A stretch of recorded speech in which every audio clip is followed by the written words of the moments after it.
minute ago talking about hormones. Absolutely. And actually taking an active role. And men, too. I think a lot of men just think, well, this is for women, not for me. No, it's for me. Yeah. And you feel good. I feel fabulous. You look So, great. you know, and Suzanne's got this new book, I'm Too Young for That. This. I'm Too Young for This, that's right. And what you talk about is, you know, people know about menopause, and it hits women, you know, the change. It's in the 40s, 50s, 60s, but there's something ahead of that called perimenopause. Right. And what I'm concerned in, because just as you're worried about which side of the set you're on, I'm concerned, like Alan, you know, how it impacts guys. Yeah. It doesn't, perimenopause doesn't impact guys. Yes, it does. But guys, well, it does if you're married to somebody. Yeah. Crying, weeping. By association. Right. Bloating. What, do I look fat in this? And don't dare say yes. Never. Absolutely not. But also guys have hormonal changes. You do. As they go through the cycle of life. You and Brian, you could hardly add hormonal out. Hormonal. Well, you know, if you were to suddenly lose all your hormones, you would die within 10 minutes. That's how vital hormones are to life. They feed all the major functions in your body. If your thyroid's off, you won't live very long. If it's too high or too low for a very long time. Us. I know, but it is so fascinating to put yourself back together again, and it's made me really love the way I'm aging, and I look at people and I think aging should be aspirational rather than something that you dread. Right. And the present way people are aging is just something none of us want. It's ending up in a nursing home with one of the big three: cancer, Alzheimer's, heart disease. So if you start early and putting yourself back together again hormonally and not let your, you know, the gas tank go too low, right, you will avoid the moods. You'll be able to sleep. I sleep 8 hours a night without any drugs. I don't take a single pharmaceutical drug, and I think that's where the controversy is. How about a glass of wine? I like tequila. Okay, good girl. Yeah. I knew there was something that knocked her out. No, That's a recreational drug. So with perimenopause, what are some of the symptoms that women start to feel in their mid-30s? I call it the 7 dwarfs: itchy, bitchy, sleepy, sweaty, bloated, forgetful, and all dried up. Wait, can you say those Okay. I've heard it. I've heard it enough. Right, or if you've been around women my age, I'm in my 60s, women my age who can't finish the end of the sentence. They're going, oh, what is that? What is that? What is that? That's hormone loss. So I don't forget the end of my sentences, and I really think if we can age this new way, that we'll be able to end up healthy, die healthy, and have wisdom, because the wisdom is depleted by people being on so many drugs from my age on. And it seems much more proactive, right? You're actually going in and looking at your levels. So if for the average person, like, what do? You go to your doctor, you ask for your blood results, and then you... Well, you go to your regular doctor, and your regular doctor will say, what, you're listening to Suzanne Summers, and you know, right away they can, make the woman nervous. Discount it. Exactly. That was the word I was looking for. I didn't rub on my cream this morning. It's itchy. Yeah. It's a cream. Itchy is bad. I was over at another show yesterday, and the producer said, I'm itchy. Look at my legs, and her legs had scabs all over. She said, I scratch like crazy when I'm in bed at night. But it is proactive. And that's from hormonal changes. Correct. And it's cancer preventative. There's no 100%, but it's cancer preventative. And I really believe if I had known then what I know now, I most likely would not have gotten cancer, because I was estrogen dominant, which nobody understands. That doesn't mean I have too much estrogen.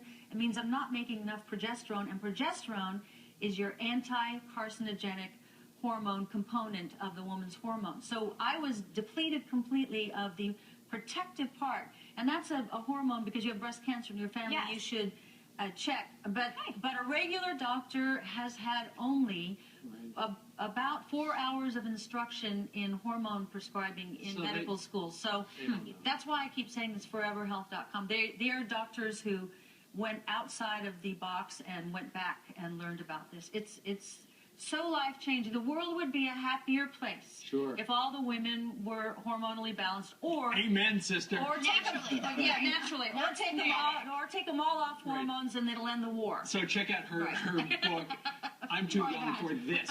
Now, Alan, before you guys go, I called you over. You've got this new thing. It's called the M2 Matrix. and inside this is this little. It looks like a little plastic card, and it goes in your inside between your cell phone and the cell phone cover. Case right? to hold it there. What does it do? Okay. Okay. So, It's a gadget thing. I'm calling in the Right. guy. okay. Right. Okay. So what we found out was that they sell some of these things that protect you from radiation from your cell phone. Right. The radiation off your cell phone is like the radiation from your microwave oven. That much power. That much, okay? The best one on the market only stops 10%. This stops up to 98%. This was designed by a scientist whose name is David Schmidt, who's this brilliant guy. Yeah. And all of our grandchildren have one, all of our kids have one, because they're always walking around with cell phones Sure. right next to their ear. And the World Health Organization is making a connection between cell phone radiation and brain disease. So Well, it's that's- really serious stuff. Yeah, and it's under $50. So it's But a good investment. But also, Let me mention my father died about 5 years ago from brain cancer, and he was one of the earliest owners of the big cell phones back. The brick. Well, even before they had that, Wow. and he was always on that phone, and he was convinced that cell phone, all his exposure to that gave him brain cancer. And you talk to doctors now, and they will poo-poo that. But some of the cell phone companies say that they actually have internal research that shows that there's a link between the two. well, if you want to see the research that we have done, if you go to SuzanneSummers.com, click on Matrix, and the research there is done by a big independent lab called SGS, and also the University of Utah. And you'll see the actual radiation thermographic photograph going into brains, particularly children's brains. I mean, it's really very, very And their The brains kids aren't- are so much more susceptible. Yeah, their brains aren't fully formed till 25, 27. So Your if brain isn't even fully formed yet. Oh, there you go. Wait, but I was wondering about the cell phone radiation. So that can be emitted also when you're not using the phone, let's say That's right. when you're not talking That's on it. right. Because when you're sleeping, I think I've heard advice to not place your phone on that nightstand right next Right. to you. But with It this, has one of these on it. yeah, I Right. keep mine. Now I just feel because I used to keep it in my, I've had breast cancer. How stupid I was keeping it in my breast pocket, and men keep it in their Yeah. pockets near Sure. their stuff. What about someone else's? I mean, you should ask everybody around you to have it. Right? Where does it? Yes, exactly. You're next to me with your phone, and We're really Oh, excited sure. about Blame your because, neighbor. Protect your phone. in business, I like doing well while doing good, and I think this just falls into that category of it's a good business for us, but also it's going to do a lot of good. Well, if people would like more information, once again, the website is SuzanneSummers.com.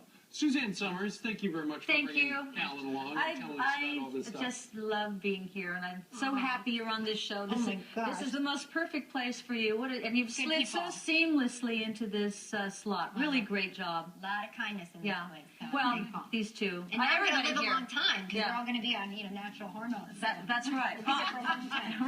Right. You love living in the land of blonde, Steve. Yes, I do. You're no. Call me Mr. Lucky. The-